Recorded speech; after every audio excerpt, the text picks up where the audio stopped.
Thank you for listening to this podcast from TRE, Talk Radio Europe, your voice in Spain and around the world. For more information, please visit tre.radio. TRE in the afternoon. Presented by Hannah Murray. Good afternoon. You are listening to Women Talk. With me in the studio today is Zoe McKenna, Katie Rowlands and Janet Barnett. Hello. Hello. Thank you all for coming in. If you are listening at home and you'd like to get involved, you can. Here's how. To contact TRE, please call 952 78 4000. Email studio@tre.radio. Send us a WhatsApp on +34 645 99 67 95. What a beautiful day, it's a wonderful life. Okay, we're starting with food, a place I always like to start. It says Delia Smith and Nigella Lawson should look away now because it seems the traditional cookbook could be toast. Gen Z are turning to online platforms for recipes, according to research. Printed cookbooks were labelled as outdated and too expensive by 88% of young Britons. Well, I've never had a cookbook. I always search it up online. Yeah? Everything is always online. I use TikTok mostly. Yeah? Is that good for recipes? Yeah, the recipes are simple. It's really quick to the point as well, because I don't think we've got a strong enough attention span for a cookbook, because you've got to read it and get everything sorted from then. Yeah, so it's much easier getting it all online. Yeah. And cookbooks take up space, don't I have to confess, I've started looking at recipes online now. Yeah? When I got an air fryer, I had no idea what to do with it. And they give you a little booklet with it that's got like one recipe. So I thought, well, I better look up online. Yeah. And you do get addicted to it because you think, and I don't cook very much. What I've got in the fridge, what can I make with it? Yeah. I don't cook very much, but I must agree I use quite a bit on TikTok. I think it's quite visually appealing. And the thing I worry about, though, is can you remember those recipes long term? Because I think if you've got a physical book and you've gone through the process of going through the steps, Yes. you're more likely to remember it long term. That's true. Something similar I was looking at recently were magic tricks in a book versus online, and I can seem to remember a lot more the ones I've looked up 10 years ago because I went through that slow process of memorising it. Right. Whereas if you're just watching a quick 30-second video, it might be good for in the moment, but Yeah. perhaps you're not going to remember it 4 weeks down the line. I don't know if everyone agrees with that or not. Yeah, that's true. They are a reference book. If you've got a favourite recipe, or if you haven't got recipe books, you can't do this. But if you've got a recipe in a recipe book, you know that's there, you then go back and look at it. Or if you're my sister, you photocopy it and give everybody a copy of her favourite recipe. So we don't have to have the book, we just have a photocopy of it. I think recipe books, though, are based on, like, one type of, like, food. So, like, say if you're looking on TikTok, it's universal. You can get, like, anything. You could make Japanese food, you can make that, but then with a recipe book, it's this is the one chef and this is how they make the one type of food. I mean, I that is true. have to confess, we love a recipe book in our house. My husband's an amazing cook, and we have a bookshelf, a whole big bookshelf in the kitchen just with recipe books on it. And he loves going through recipe. If we're having people over for dinner and we decide that we're doing Thai or we're doing Indian or whatever, we'll go through the recipe books and pick out all the books that could have recipes in that we might need, and then we'll sit there going through the books. Oh, what about this? What about this? And picking out different things, which is quite fun. The ironic thing, though, is your husband also makes TikTok cooking videos. Yes. So he follows the recipe book and then he translates them into a TikTok video. He's a modern man, what can I say? I used to have a friend that had books galore, cookery books galore, and he delighted in spending a Sunday afternoon reading a cookery book. Really? Now, that would drive me crazy, but he just would read the cookery book. So you could always buy him a cookery book as a present. Oh, that's another book to read. Oh, how funny. Yeah, if I'm looking for I mean, I don't do much cooking at all, but if I'm looking for something quick and easy, normally, if we have people over, normally I'll be responsible for dessert. And I have to confess, even though we have got some books that will have desserts in them, I'm much likely to go online and go, quick, easy dessert, and something like that, and see if I can find a recipe online, whereas he'll go through all his hundreds of cookbooks. So each to their own, I guess. The nation is hooked on sugar. Britain is addicted to sugar, and most people fail to get the required nutrients for good health, a study has concluded. Some 91% of children exceed the daily recommendations limit for free sugars, those which are added to food or drinks, and only 1 in 5 adults consume less. I have to say, when I see what's in people's trolleys, I get it. I like being nosy in people's trolleys, and often feel a bit sort of smug about myself, thinking, well, I haven't got loads of cans of fizzy drinks and loads of chocolates and loads of crisps and loads of sweets. And I'm quite surprised how many people, particularly families with young kids, trolleys are full of processed food full of sugar.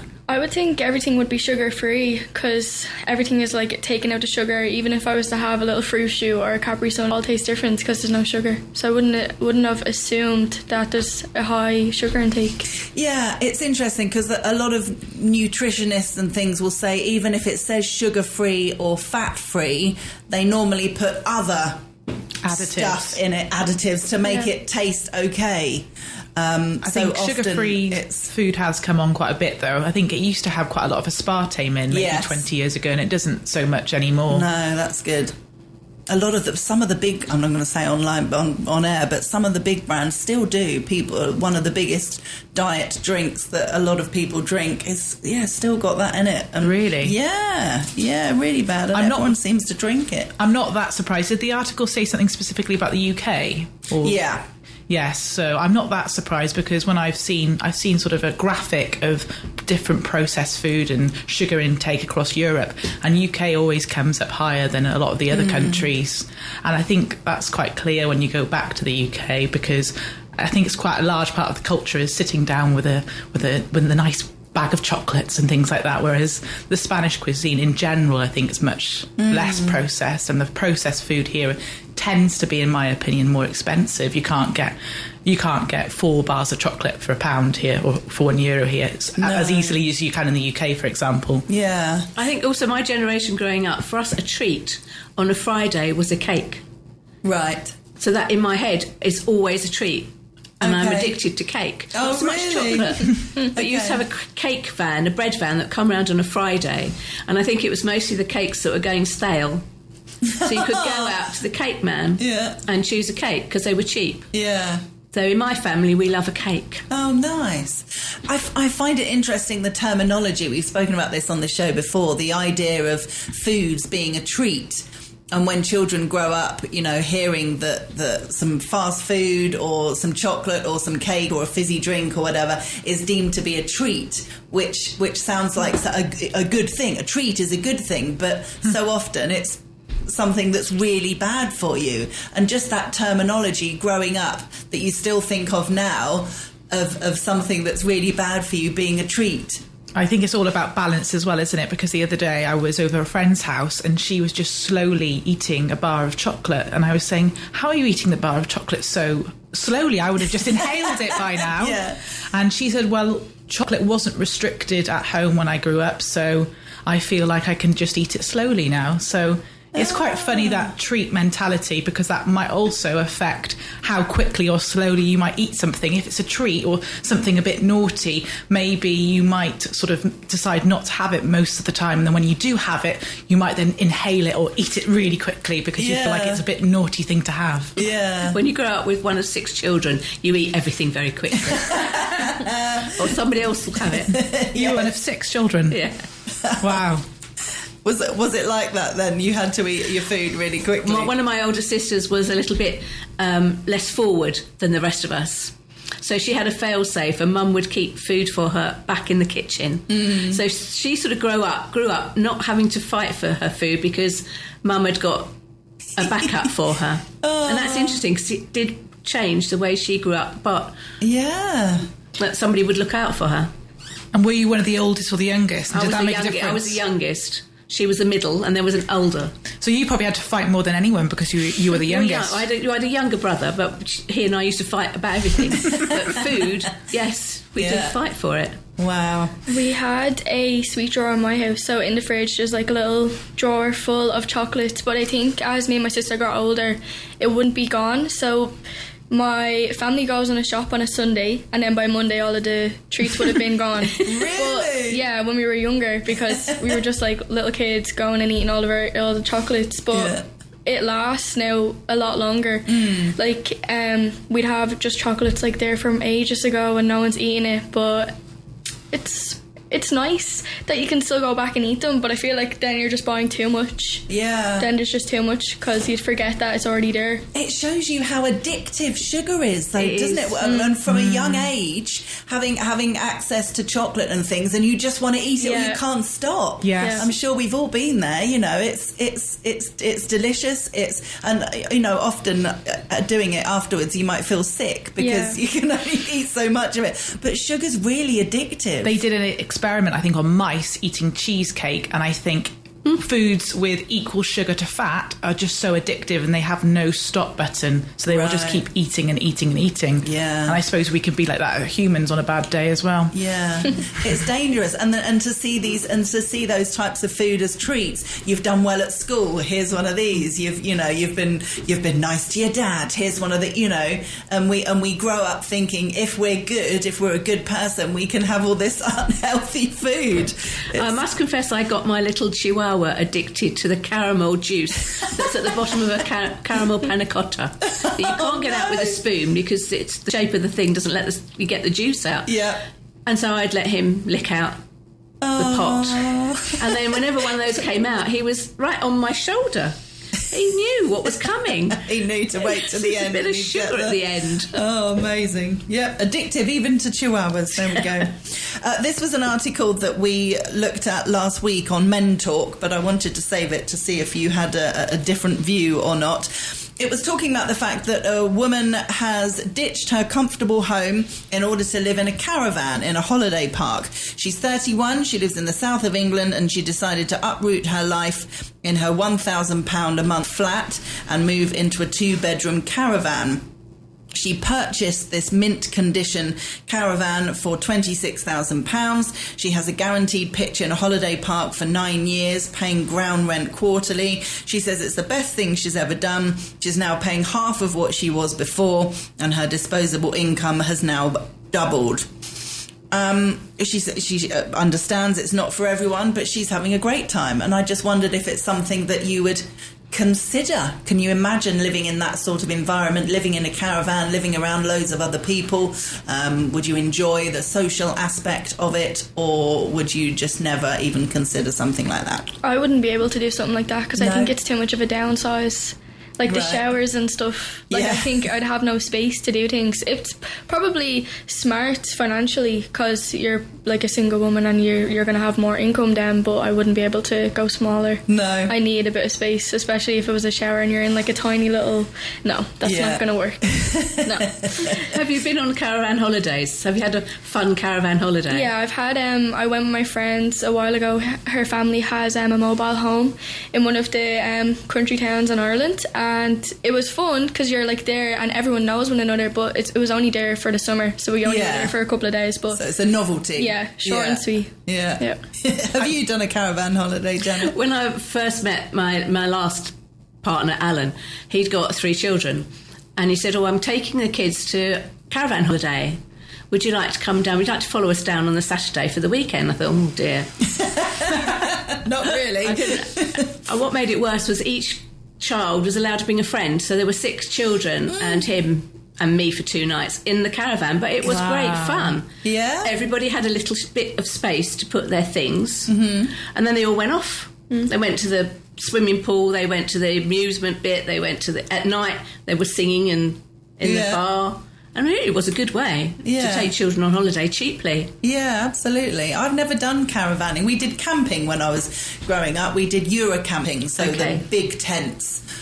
So a family would have a tent, and there was like zip doors and things, so you had private bedrooms and stuff. So it's quite... People say posh camping. I mean, it's not posh, but glamping. Glamping, yeah. You don't need to put the tent up yourself. But they have them all over Europe, so we used to have fabulous family holidays doing that. Have you ever done anything?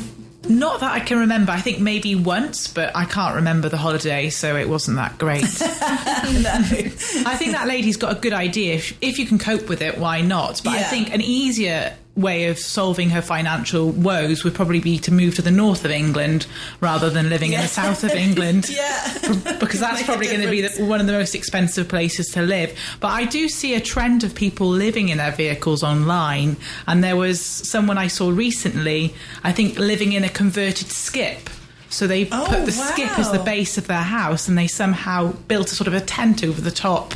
Gosh. And they managed to sort of justify that they were illegally allowed to live there. I don't know how long that went on. And I've seen at least 2 influencers living in a small car or a van, and they're saying they're trying to save money, so they'll live in a van or a car for 12 months. And they'll pimp it up, I expect, so exactly. It all looks amazing. For 12 months. And obviously with the 24-hour gyms in the UK, you can use the showers much more easily. And they don't have the extreme weather like we have here. I have thought about doing it for a short period of time and go travelling around Spain, but I just think the heat of this country in the summer would be really hard. But there's definitely one creator who's doing it quite successfully, and he's doing it in order to save a down payment for a house in a year's time. Right. So it is quite a cool idea if you can muster the courage to do it. Yeah, there's this whole van life, isn't there, online, where people living in converted vans and stuff, and it does look fun, but I've seen them walking up in the hills behind where I live.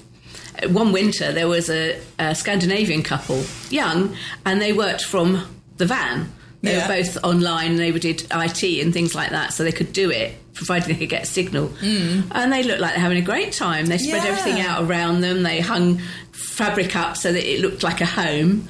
They lived in the middle of nowhere and could do what they needed. The one thing she needed was milk. Can I get fresh milk? And I said, well, you can go in the village and you'll get long life milk. What do you need it for? She said, I'd like to make some custard. I've got a thing about custard. So I said, have you got any custard powder? She said, I've got custard powder, but it doesn't taste the same with long life milk. So I took her a tin of custard from the place we get English stuff from. She was delighted. And off they went. They were there for a couple of months, I think, in the end. Amazing. Yeah, I have to admit, when I drive past not little vans, I'm talking like quite plush mobile homes, I think 2-floor ones. Yeah, exactly. I wouldn't rule it out, put it that way. We better take a break. I forgot that there. Hannah Murray on TRE in the afternoon. Good afternoon. You're listening to Women Talk with me in the studio today, Zoe McKenna, Katie Rowlands and Janet Barnett. So going from sort of having a smaller living space to having quite a large living space, apparently there's been a rise in buying an instant library. So these are big books without really worrying what's in them, to kind of show people that you're, I don't know, educated, or books about art or things like that. Kind of coffee table books, but on shelves. So it seems that the middle classes are keen to make an impression with crammed, colourful shelves behind them without needing to turn a single page. This came from the Zoom calls, when you're doing a Zoom call and what looking at people's backgrounds and if they've got bookshelves behind them. Enter the new tribe of book curators, experts who will create bespoke bookshelves to perfectly reflect the personality, goals and philosophy of their aspirational clients. Now, I'm not saying I have these in my house, but I kind of do. Not to show people that of a certain thing, but I do have some big books that don't fit in the normal bookshelves. Mm-hmm. So I do have some specific bookshelves that have big books about Picasso and other things in them. So you're one of these people. I'm slightly nervous that this is me, but not completely. I didn't get them for the purpose they're talking about, though. Do you get them for an artistic purpose rather than an educational purpose? Well, yes, to be fair, a lot of the books are people who I've interviewed. That's fine, we used to get before Brexit, we used to get a lot more books sent for people that we interviewed, and some of the books over the years have been beautiful. You know, people like art historians who did a lot of research into Picasso and put these beautiful books together, and I was like, oh, that's a lovely book to keep. So things like that, really. But to be fair, I haven't sat there and read them.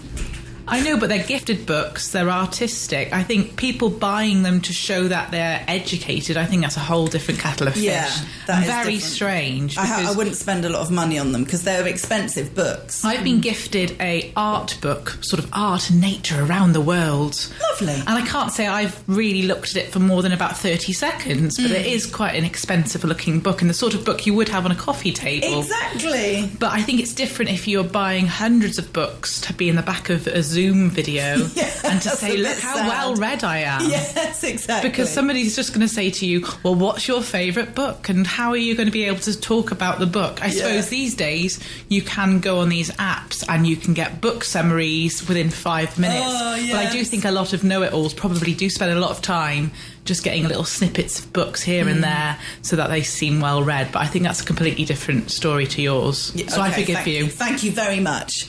I appreciate it. There's an article about homework. Simon Cowell called for a ban on homework yesterday, claiming it puts too much pressure on young children. He declared that youngsters would be happier and learn more if they didn't have to work after a day at school. I think this is controversial, but I'm more on the side of Simon Cowell as someone who's been a teacher most of my life. Yeah.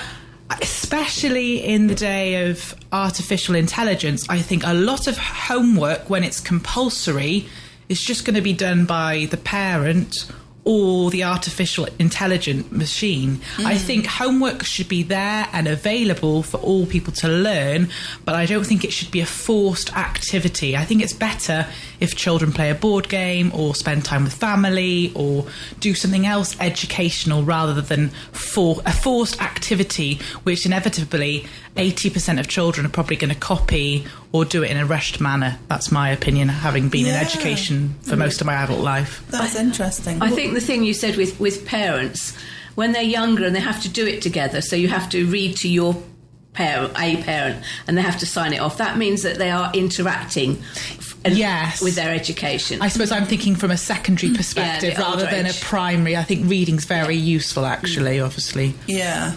And learning going spellings and things like that. Yeah, that's really important, isn't it? But some kids get so much homework. I've seen various friends with children over the years that literally get home from school and have, barely have time to eat because they have to spend the whole evening doing homework. And I think that's cruel. I think that's really unfair. They've been to school. School is where they're learning. If they can do more learning at home with their parents through board games and stuff like that, then brilliant. But also, they need some time to play and rest and, Also, I think parents could help the children do other skills like having good manners and tying their shoelaces and being able to go to the toilet independently, because I think a lot of these skills, children are maybe having them in a delayed process in comparison to what they used to have back in the day. Yeah, helping the parents in the kitchen. Let's say helping cook the meal. Yeah.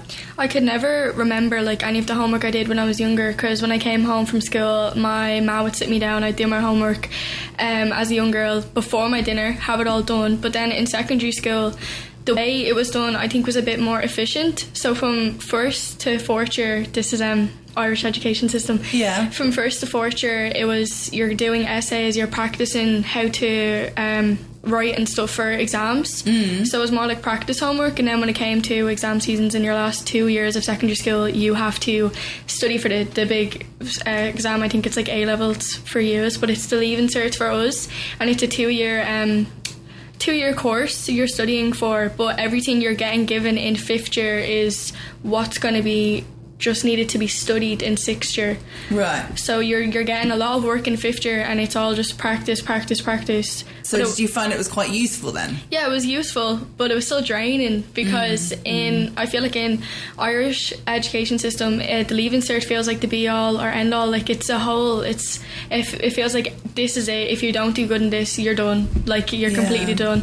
Because for us to go to college, if you needed to get certain points to get into your colleges, you needed to get these certain figures, and if you didn't, you'd have to do a different college course, something that wasn't a level 8, or it would be like a level 6, so it was only just like a stepping stone. But I honestly feel I did a PLC, which is it's a post leaving certificate course, and I think it was a lot more beneficial because you learn how to be independent, because you're not like that in secondary school. Everything in secondary school, your teachers are your lifeline. They're on your back and they're basically doing your homework and your essays for you.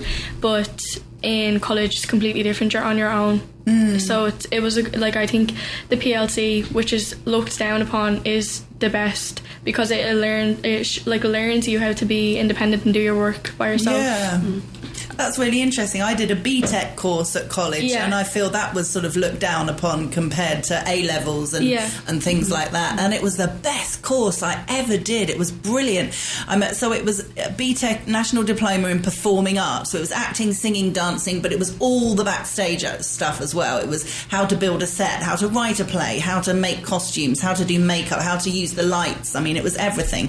And it was so much fun. And I had friends that did A-level drama who hated it, who so much of it, there wasn't much practical stuff at all. There was so much studying and learning about Shakespeare and writing stuff, and there was, I was so pleased that I did that course. So it's really good to learn about the different types of course, and don't just assume that, or parents shouldn't just assume that university is always the best option, or college is, or A-levels are always important. Depending on the career that you're wanting to go for, there's so many other options out there that could be better for the child. And life training, really.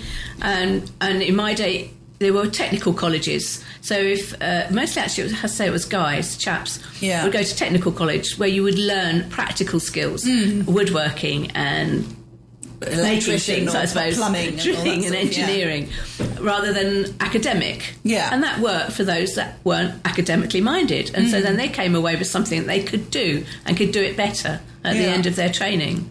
Why did they stop technical colleges? I don't know. Well, they went on to apprentices.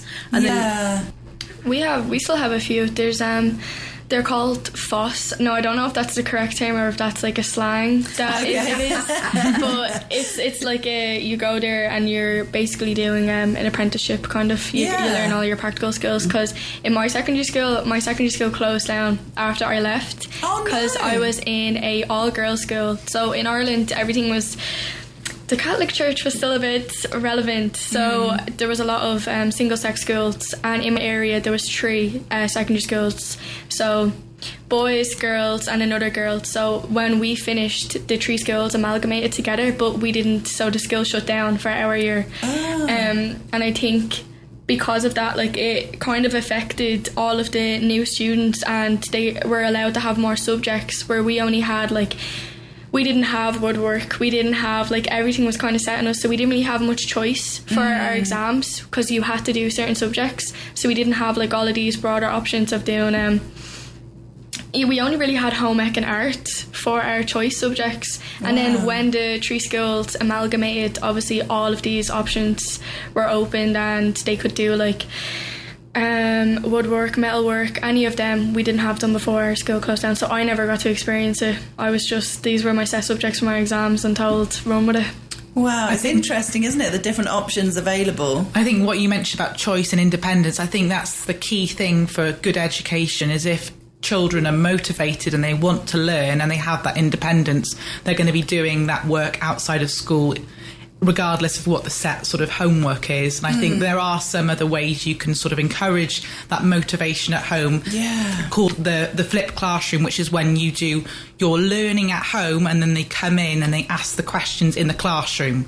So that's another really good way of sort of encouraging children to be a bit more independent at home. But I still think the traditional model from many years ago of these are the 10 questions you need to answer, these need to be handed in next week, I think that doesn't necessarily suit where the human race is going at the moment. Yes, that makes a lot of sense. We better take another break. Hannah Murray, TRE in the afternoon. Good afternoon. You are listening to Women Talk. With me in the studio today is Zoe McKenna, Katie Rowlands and Janet Barnett. Sleeping on the job should not automatically lead to the sack, a tribunal has ruled. It warrants a very severe warning, but is insufficient as a cause for being fired.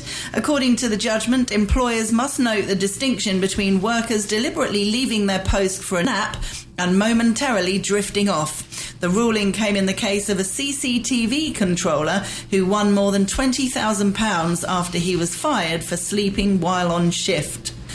I have to say, of all the jobs that you shouldn't really fall asleep on, a CCTV operator I would have thought would be up there. You know, that's quite an important job that you need to stay alert for, I would have thought. But also quite boring, so I can imagine why you would do it, but like you said, you shouldn't do it. No. I mean, there are so many jobs where you just wouldn't have the opportunity to go for a sleep because there's nowhere to do it. You know what I mean? I think you should be allowed sleep on the job. Like, not always, but I think if you're in an office at 9 to 5, you should even, like, be allowed to sleep. Like, isn't it not in... Where? I don't know, but, like, they could have, like, little sleeping hubs or something, because it's tiring. Like, Monday to Friday, 9 to 5, waking up and then having to come back. Because even... Isn't it in, like, Japan or... Like, they have, like, people sleep all the time. Yeah. And they celebrate there. They celebrate you sleeping because they say that you've been working hard. Yes. Yeah. I'm more on the same wavelength as you. I do think some careers should allow a quick nap. People go out for a cigarette break. Yes. A nap break is going to be so much more beneficial for your health. Yeah. And I know of a school in Bali, I think they have hammocks in the school staff room. Wow. So obviously staff are allowed to have a little bit of a rest. I suppose it depends on the temperament of the person, why they need a nap, if there's someone who needs a lot of sleep, their kind of job. I don't know. And Sorry. No, you can go ahead. You're quite right. In Japan, my niece works for a big Japanese company, and that surprised her. She'd think, well, they're all sitting around a table, and somebody puts their head down and goes to sleep. In the middle of a meeting? It's just that because they work. Yeah. They work 12-hour days, 14-hour days. So if you need a snooze, then they wake up and carry on. Wow. And I think if you're a younger person going straight into, like, a 9 to 5 job or something that is 8-hour shifts, 9-hour shifts, like, you still need more sleep because you're still developing. Yeah. So if you're like I said, like, so convincing, isn't it? you still need your sleep, so they should allow it. I also think in hot countries you need to sleep more as well. Yes, the siesta is absolutely a thing. Yeah. I mean, doing the afternoon show, I never have one now, but when I did the morning show, I frequently slept in the afternoon. Yeah. And sometimes we have, there's various sofas upstairs, and sometimes I don't always sleep, but sometimes if I'm kind of all ready and prepared for my show, I can't believe I'm saying this on air, but if I'm all ready and prepared for my show and I've still got an hour to go, I might go up and kind of have a lie down and have a rest for 20 minutes before I come on and do my show. Definitely. If I was working here permanently, I'd definitely have to sleep. I think that I've only been here for barely 2 weeks now, and It's been hot. I've barely gotten a full night's sleep. Like, I keep on waking up in intervals. Yeah, Because of the heat. Because of the heat, and I'm so tired. Like, I literally anytime I'm in, I'm like yawning, but it's just because I can't get my full night's sleep. I'm just waking up and then I'm like in shock. I'm like, where am I? I have to go back asleep. I can understand why people would frown upon people having a nap, though, because I suppose it seems like you're being unproductive or you're being lazy. Yeah. Or you had a late night out. Yeah. And the boss would think, I'm not paying you to sleep, I'm paying you to work. That would be understandable. But some people can get done so much more in such a shorter period of time if they're well rested, whereas some people are just sort of slow sloggers and they just go throughout the whole day at a snail's pace. So I think it is really dependent on the individual, but it could be taking the mick out of it. But I suppose if you're meeting your targets, and there's a space, it totally depends on the job, and there's a space where you can do it, and you're not taking the mick too far, I don't really see why not. I got caught out once sleeping on the sofa. I worked in a big department store, and in the reception area we had these lovely comfy reception seats like you've got here. And it was a long day. We didn't close till 8 o'clock, and I thought, I can't carry on anymore. Receptionist had gone home, nobody was going to phone. So I lay down on the sofa and I got caught out. And we go, what are you doing? I'm looking for something.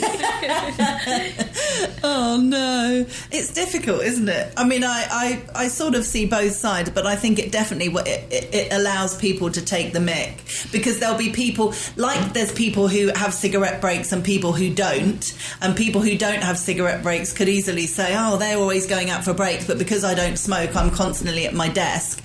And you'll get people that are tired, and you will get people who are hungover or didn't have enough sleep through their own fault.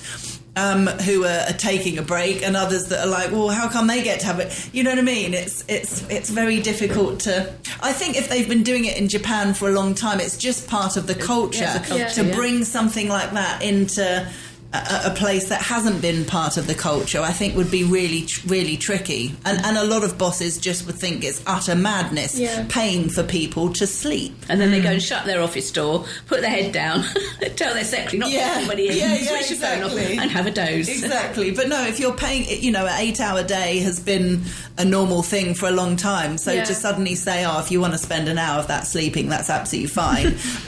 A lot of bosses will be like, well, absolutely not. If you want to spend an hour sleeping, you can earn less money. I saw a great little video online of a tube train driver in London, and they filmed him, and not only was he watching a little video on his phone, he's in the cabin in the front, he was knitting. I saw that one as well. Knitting and watching the phone. He's driving a tube train. Oh gosh, that's scary, isn't it? It's multitasking. Yeah, definitely. We better take another break. Last one.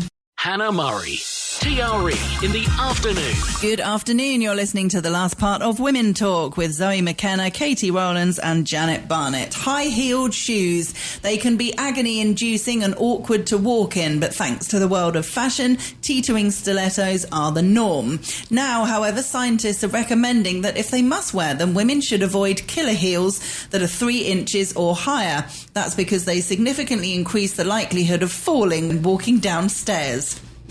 Anyone wear heels? No. Wow, none of us. Maybe to a wedding. Okay. And then it's agony, isn't it? Well, I don't even really wear heels. I wear wedges. They're not really heels, are they? Same, wedges.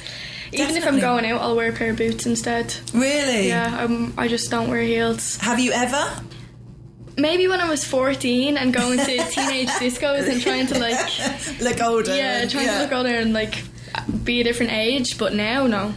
Just boots or flats. And have you ever worn? I used to in university. I think, my legs look a little bit better with heels on, but I'm quite tall and also they're just really impractical. They would also help me do quite a good dance move where I'd bend backwards and put my hands on the floor. Wow! I can't show you that on the radio. But you can show us after the show. I think I'm sort of the wrong side of the age range to do that, to be honest. And also, they're not very practical in Spain. I don't know. I don't see many of my friends wearing heels in this local area. No, it's funny, isn't it? It seemed to be. I think we're not all trying to keep up with each other. I think often in the UK, everyone wants to be the same. They want to copy each other, and they want to sort of have, I don't know, quite similar lives where they've got similar dogs, they live in similar houses. But a lot of people who've moved out to Spain, we're not necessarily here to follow the crowd or follow the norm. No, that's true. So I think wearing heels is one of those sort of old-fashioned things that people have been doing for years, which make you look a little bit better and have a little bit more elongated legs. But is that really necessary? It can make a difference how tall you are as well, because I'm quite tall as well, and if I wear heels, I'm that much taller. And sometimes I've been out with friends, and if I'm wearing heels and they're even wedges, if I'm wearing heels and they're not, I mean, literally, I'm resting my arm on their head. And it's silly, and also uncomfortable for everybody involved. The average Spanish man is shorter than the average British man, so actually for single women who are looking for men in Spain, not a good idea. No. To be honest. No. I did used to wear heels when I was at work. Yeah. That was what you did. Yeah. You wore heels, tights and heels, that's what you worked in. When I had to give up my heels, it was almost like a passage, rite of passage. That's where the heels have to go now. Let them go, and you hang on to that pair because they used to make you feel brilliant, and you could walk across the bedroom in it. Couldn't go anywhere else. But I think nowadays, yes, you're right. Every day wearing the heels isn't quite right. What I have noticed is the newsreaders now. I watch news at 10, and they're full up. They're not sitting behind a desk. They're standing up. And if you watch, some of them have got the heels that make you look good, and some have got the heels that make you tip forward. So they look wrong. Yeah. There's a height that you go past and you're tipping forward, it's not elegant. No. You go back a bit in the heel height and they can look much smarter. Yeah. I never felt that I suited heels.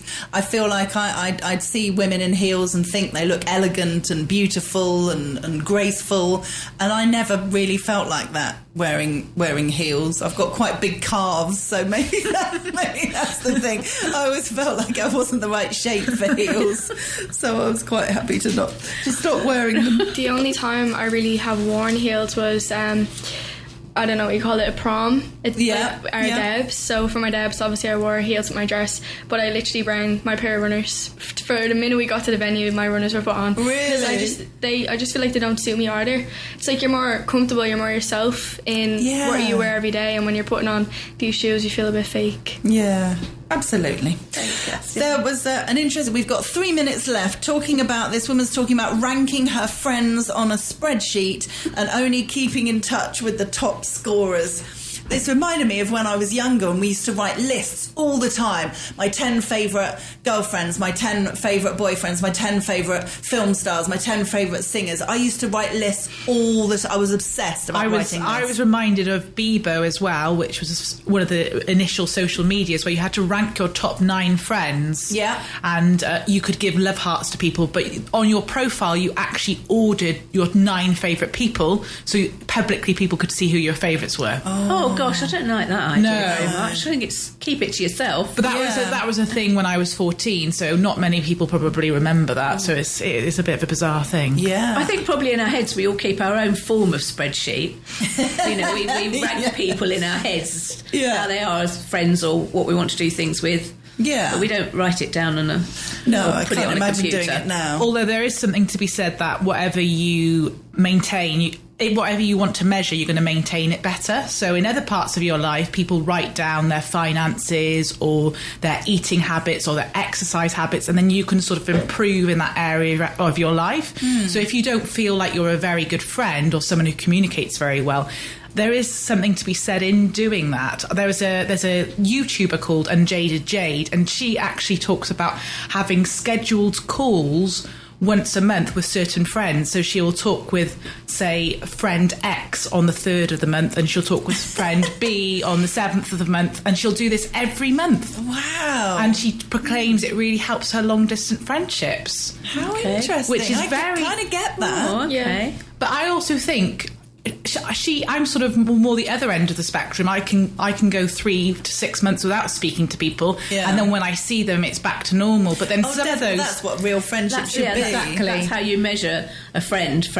But then a sometimes if you go those 3 to 6 months and then certain things happen in between, or you forget to celebrate some of their milestones, sometimes you can drift apart. So that idea from Unjaded Jade could be quite useful. Or the spreadsheet does sound a bit silly though. It does. I mean, the idea of having to call someone on a certain time sounds weird, but at the same time you're making yourself keep in touch with them and sharing news. I suppose it's a bit like going to Weight Watchers once a week.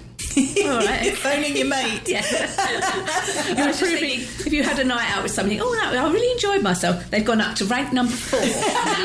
Yes, exactly. Somebody else has been demoted and they've gone up a level. Oh, brilliant. That was a lovely evening, just like going to Weight Watchers. I don't know. I love spreadsheets, so I sort of can see the benefits of it, but I don't think I would ever do it. But I would also... We're coming to the end of the programme now. Okay. No more also. You have to tell also off air. Sorry. Thank you, Zoe, Katie and Janet. Howard is next. You've been listening to a TRE production. If you've enjoyed this programme, there'll be another episode waiting for you next week, right here on this platform, where you can also access our extensive back catalogue of shows and interviews. For more information on our live programming, social media channels and apps, and how to contact Talk Radio Europe, please visit tre.radio.